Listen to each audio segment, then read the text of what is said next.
We had summarized cellular respiration. We had talked about how what I really wanted you to know was what goes in, what comes out, and the thing I needed you to know more of was the electron transport chain, or electron transport phosphorylation. I say chain because it's easier to say. So what goes in is NADH and FADH2 and oxygen. What comes out is the water, because that is the final electron acceptor, and then what comes out is 32 ATP, and where it takes place is the mitochondrial membrane. So this is across the membrane because we're concentrating all of those hydrogens on one side, and then it goes through the ATP synthase, causing it to spin. And we talked about how it spins like a water built up behind a dam, and the water, as it flows through the dam, it causes the wheels to spin, and that is going to make it make the energy. And then from the entire process of cellular respiration, we get 2 ATP from glycolysis, but really there are 4 created. But we had to spin to 2, so only 2 can count. And we get 2 from the Krebs cycle and 32 from ATP 32 from the electron transport chain. So a grand total of 36 ATP altogether. All right. All that makes sense? Yeah? This is where we stopped last time. Okay. Then video. Most of the energy harvested from organic molecules during glycolysis and the Krebs cycle is stored in NADH. NADH and FADH2 molecules give up their high-energy electrons in the third phase of cellular respiration, electron transport and ATP synthase, where most of the cell's ATP fuel is produced. The electron transport chain is an array of molecules, mostly proteins, built into the inner membrane of the mitochondrium. NADH gives up its high-energy electrons to the first complex in the electron transport chain. The electrons move from one member of the chain to the next, giving up their energy as they are pulled from NADH toward oxygen. The energy given up by the flow of electrons is used to pump hydrogen ions from the mitochondrial matrix into the intermembrane space. Oxygen captures the electrons in the very last step in electron transport. The last complex adds a pair of electrons to an oxygen atom and 2 hydrogen ions, forming water. The electron transport chain has used the energy of moving electrons to pump hydrogen ions into the intermembrane space. This buildup of hydrogen ions, like water behind a dam, stores the potential energy that was originally in the bonds of glucose molecules. The backed up hydrogen ions give up their energy when they diffuse through a special protein complex in the membrane called ATP synthase.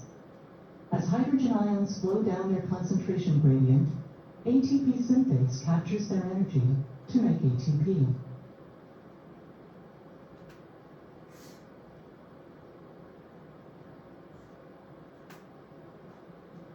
Under normal conditions, almost all the ATP produced in the process of cellular respiration is manufactured by the energy that electron transport provides to ATP synthase. About 34 ATP. So depending on who you ask or what video you watch or what website you come across, it's going to say 34 or 38. You're going to get different numbers. I teach 36. So that is the most common one you're going to find.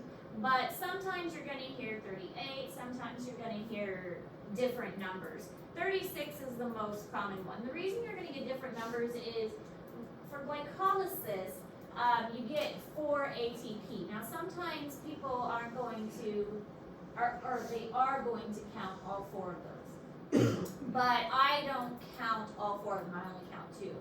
So that's why you're going to hear different numbers sometimes. So I say 36 ATP, but sometimes there is a little bit of variation there, if that makes sense. All right, now glucose is the one we talk about most of the time because glucose can break down all the way. You can break down a glucose molecule completely, but you can use other things for energy besides just glucose. yes, glucose is important, but it's not the only thing that can be broken down. You can break down proteins, you can break down fats, but you just basically insert them into different parts of the cellular respiration process. For instance, you may skip glycolysis and go straight to the acetyl-CoA, or you may skip glycolysis and acetyl-CoA and you may go straight to the Krebs cycle. So you can use fats, you can use proteins, you just put them into different parts of the process. And that's what this next part is talking about. Substitutions. Other things can be used instead of glucose for energy. Triglycerides, which are a type of protein or lipid. Which one is it? Triglycerides. Lipid. Triglycerides are a type of lipids, and they can go into glycolysis and the Krebs cycle. So it can get broken up into the fatty acid tails and the glycerol heads, and then part of it will go into glycolysis and part of it will go into the Krebs cycle. And we'll look at a better picture in a moment that will show how this gets broken down.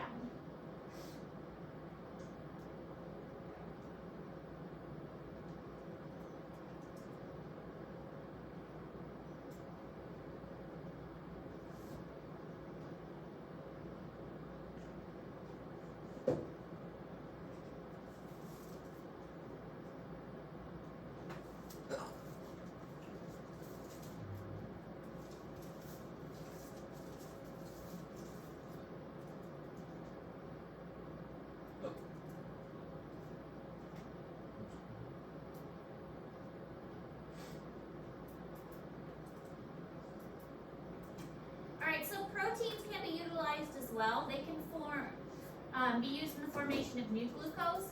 And then the carbon backbones, because proteins of course have carbon, all of the macromolecules have carbon. The carbon backbones of amino acids can be converted into acetyl-CoA, and then from acetyl-CoA, then they can be used into the Krebs cycle. So that's kind of how they get inserted into the process. So the carbon gets turned into acetyl-CoA, and from there it can go into the Krebs cycle, and from there we can make NADH and FADH, and that can go into the electron transport chain.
So this is the picture I put into Google Classroom, and I really like this picture because I think it does a good job of explaining how the different things get broken up. So here are the different food products. We've got fats, and then we've got carbohydrates, and then we've got proteins. So the fats get broken down into the fatty acids and the glycerols. So the fatty acids will go to acetyl-CoAs, and then they will go straight to the Krebs cycle. Whereas the glycerol heads will get turned into PGALs, and that will go into glycolysis. And from there, they can get broken down and put into different places. So I think it does a good job of kind of simplifying things and showing how they get put into the different places. The proteins will get the amino acids can either get put in as a pyruvate, it can go into the Krebs cycle as acetyl-CoA, or it can go right into the Krebs cycle. So it shows how it can get put into the cellular respiration into different steps. So we can use fats, proteins, and more complex carbohydrates, it's just a little more complicated in how our body is actually going to break it down. So this is in Google Classroom for you, and there will be a question on your test about can we use other types of macromolecules aside from just glucose. The reason we talk about glucose instead is because we can just efficiently break that down all the way.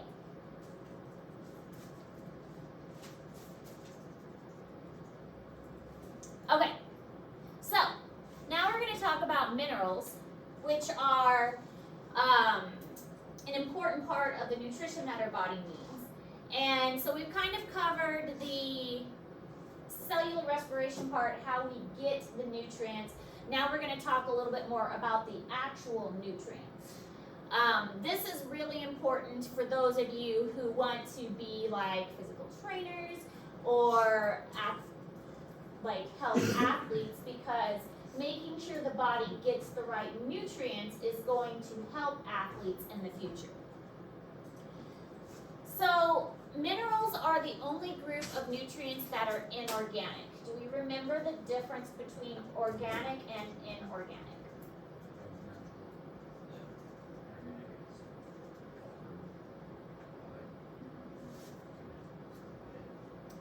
What exactly? It's like organic is not just one characteristic of water.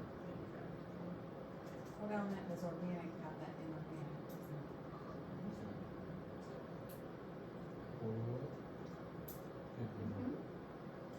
Yeah, so organic molecules have carbon and inorganic molecules do not. And specifically, it has carbon that has hydrogen attached to it.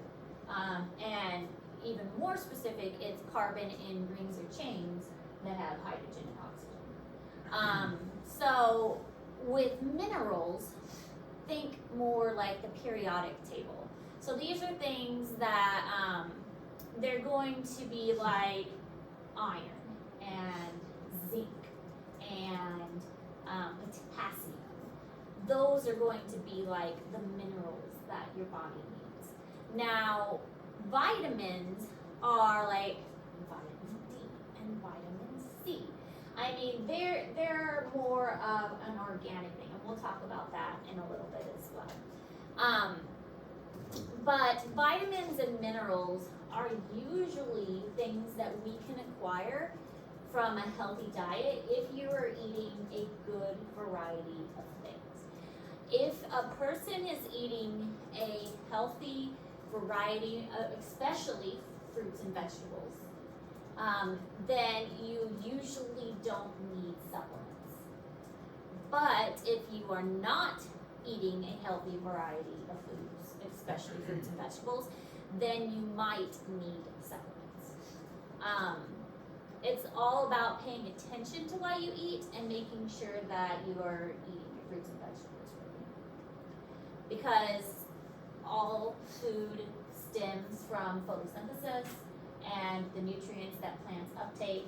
They are the start of the food chain, and well, the sun of course, but the sun initiates it, and plants obtain the nutrients from the soil and turn it into something that's usable to us.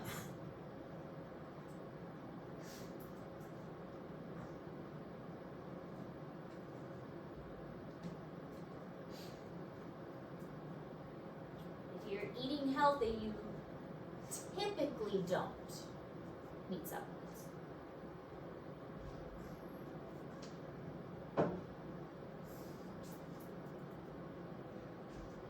All right, so minerals make up about 3 to 5% of the body.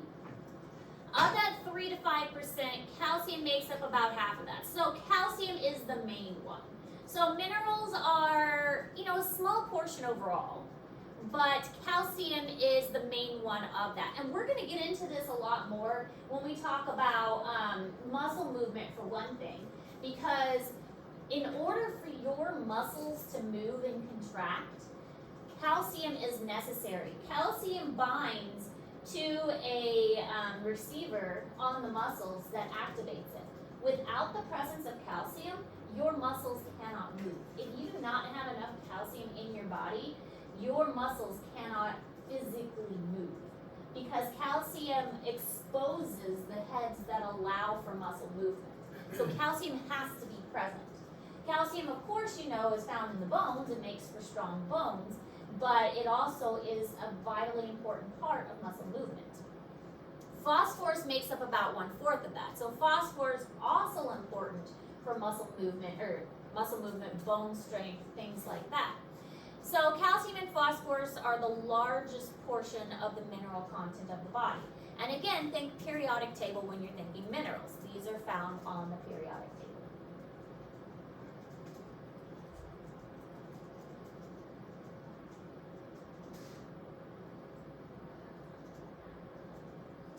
And the bones do serve as a mineral storage.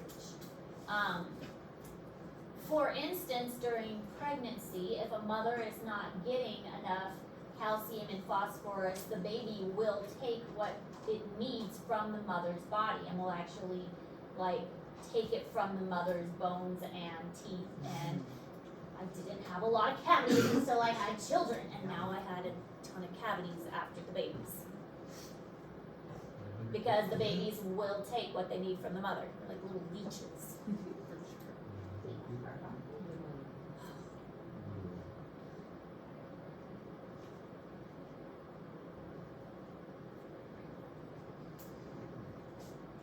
So minerals are divided up into two categories. They're macro minerals and micro minerals. They're also called, the micro ones are also called trace minerals. The macro ones are required in large amounts in the diet, such as calcium and phosphorus. Drink your milk. I mean, the milk is a big, important part of the diet, or foods that contain calcium, like milk. Trace minerals are required in smaller amounts. These are ones that are still required, but just not in as large amounts. So trace minerals. Macro minerals,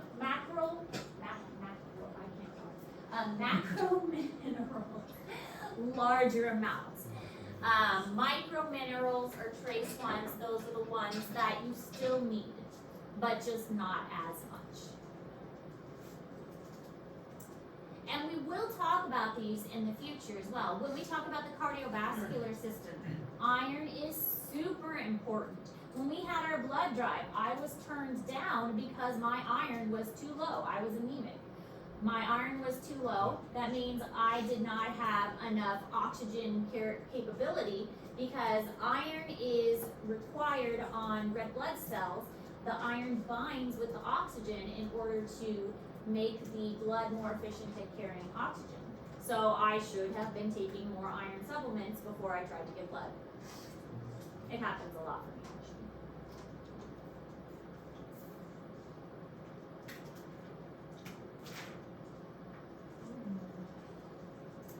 If you are catching a cold, there's evidence that shows that taking zinc will actually help you recover quickly from a cold. So as soon as you feel a cold coming on,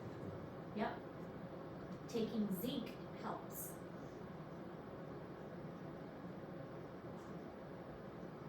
Zinc Does and it vitamin C. trigger like your own body's immune response? Zinc and vitamin C. There's a lot of vitamins, like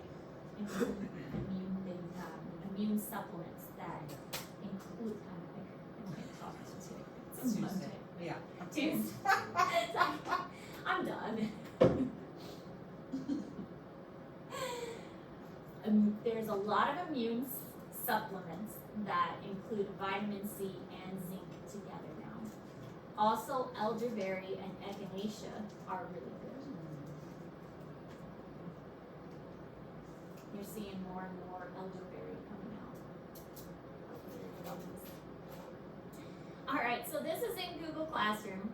Macro minerals and micro minerals. Some of the macro ones, of course, calcium we mentioned, phosphorus is on there, potassium, sodium, sulfur. My husband actually has a kidney disease, which causes his body to dump potassium and magnesium. So his kidneys don't filter, they don't reabsorb the potassium and the magnesium. It dumps it from his body. So he has to take high potassium and magnesium supplements because his body just dumps the potassium instead of reabsorbing it. Because of that, his heart could actually suffer from that because your heart needs potassium and magnesium. So he has to have high potassium and magnesium supplements because those are on the macro minerals list. So he has to take really high amounts of supplements and be tested every now and then to make sure his levels are good. Micro minerals are cobalt, copper, fluorine, iron, iodine, manganese, and selenium. And zinc is on the micro minerals as well. Alright, so here are some of the functions. Minerals have 5 main functions: bone health, blood health, fluid balance, energy metabolism, and antioxidants. Bone health and blood health, those are kind of easy to understand, making your bones strong so they don't become brittle. Osteoporosis, that one is more of an elderly condition, but you can get it when you're younger as well. Blood health, making sure you don't become anemic, that you do have enough oxygen in your blood. Fluid balance, making sure that your body has enough fluid available. Energy metabolism, making sure that you're absorbing the foods the way that you need. And antioxidants. If you have extra oxygen in your body, that's not necessarily good. Oxygen is actually a very reactive molecule, and it causes a lot of things to happen that you don't necessarily want to happen. So antioxidants kind of counteract that. And so antioxidants help kind of prevent the extra oxygens that could be just kind of running rampant in your body.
So this is in Google Classroom.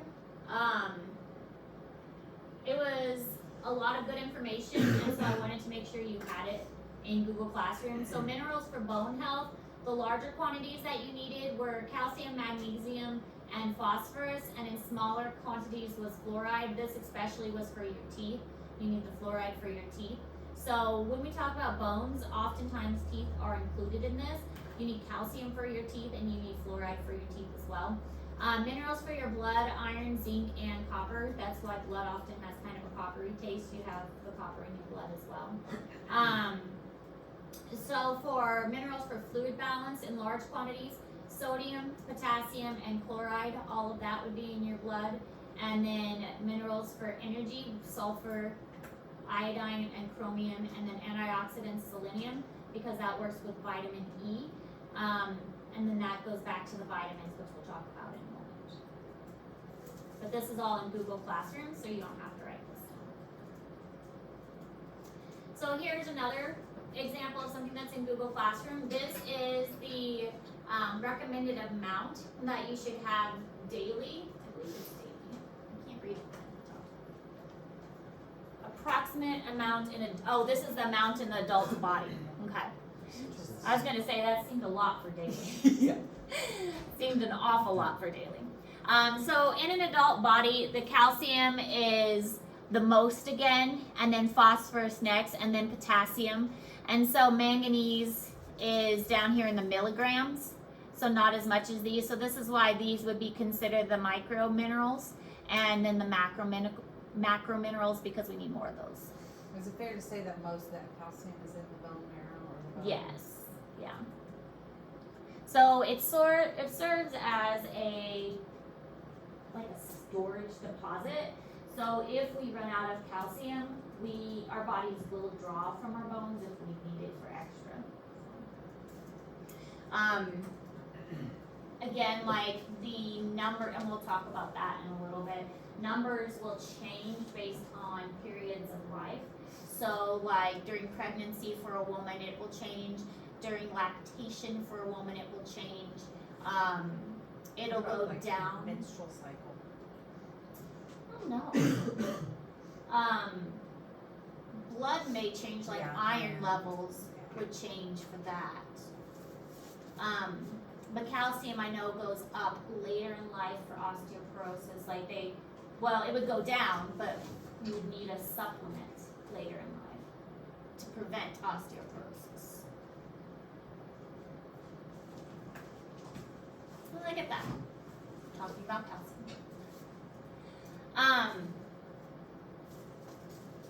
So distribution of calcium, again, it's the most abundant of the body, and it's about 2% of the body weight, and mostly for bones and teeth. And there are two types of calcium. Most of it is in the crystallized form, which is the hydroxy, I can never pronounce it, hydroxyapatite,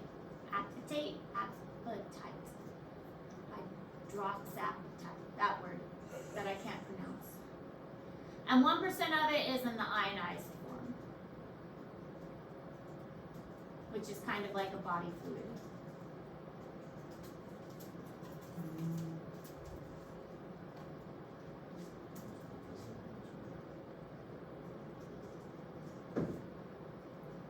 Where you should cut these.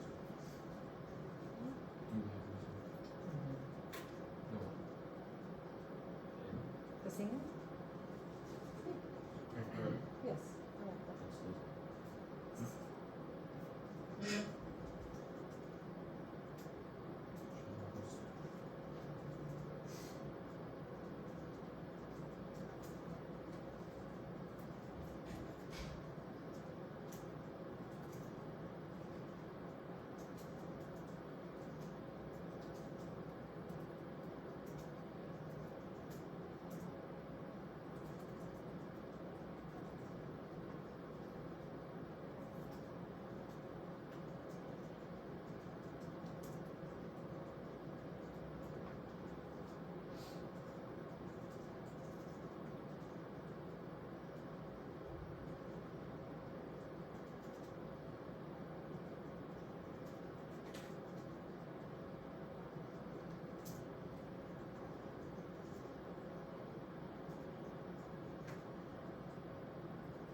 So calcium functions of calcium is for bone and teeth hardening. It activates the blood clotting process. It maintains the heartbeat, and it is important for nerve transmission and muscle contraction. As I was saying, it activates the receptor in muscle contraction that opens up the area to allow for the muscles to actually contract. Cofactor for several enzymes, which means that it allows the enzymes to actually kind of work. So calcium is important for bones and teeth, but it does a lot more than that too.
The skeleton serves as a bank from which the blood can borrow and return calcium as needed. So if our body needs calcium for something, it can take from the blood or from the bones and redeposit calcium if it's running low, or if it needs to put more back there.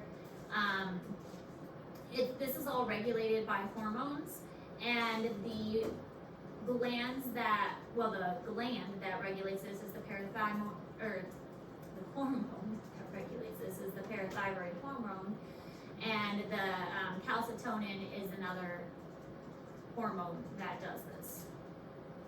Calcitonin and parathyroid hormone.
So the calcium recommendations during adolescence is 1,300 milligrams when you are an adolescent, and then between the ages of 19 through 50, it lowers to 1,000 milligrams per day, and then it goes back up when you are over the age of 50. And again, this is due to osteoporosis to try and minimize bone loss.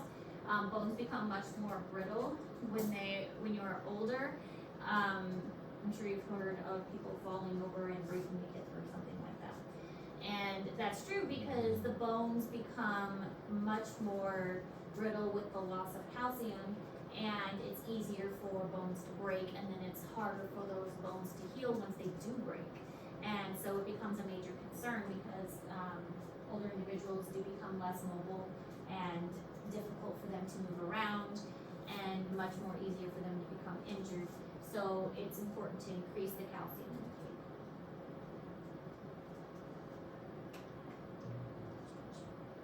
If I remember right, calcium is better absorbed with vitamin C, and so taking the two together increases the calcium absorption.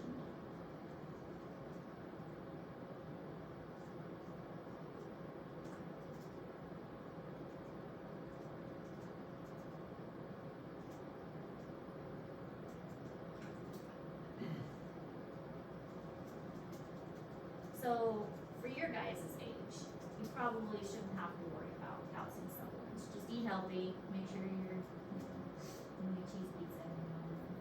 You'll be fine. Once you get old, pay more attention to your calcium intake.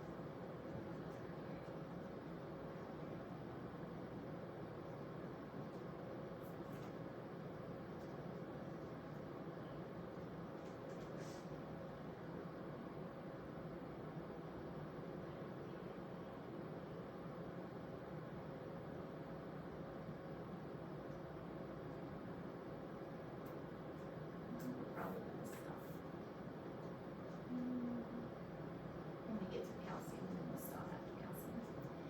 So abnormal calcium levels can be due to parathyroid disease, kidney disease, and inadequate vitamin D levels. So if you remember that the parathyroid hormone is one of the regulators, so if you have parathyroid disease, that could be a cause of irregular calcium levels. So if it's regulating the calcium levels, that could be one of the indicators that there's something wrong with your parathyroid. So the thyroid is this gland. The parathyroid are these little tiny glands that are kind of embedded in there.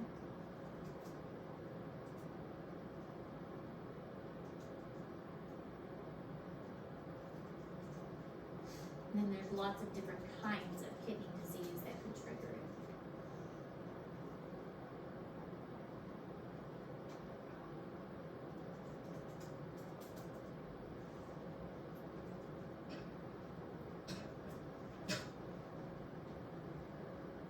You know how to get vitamin D?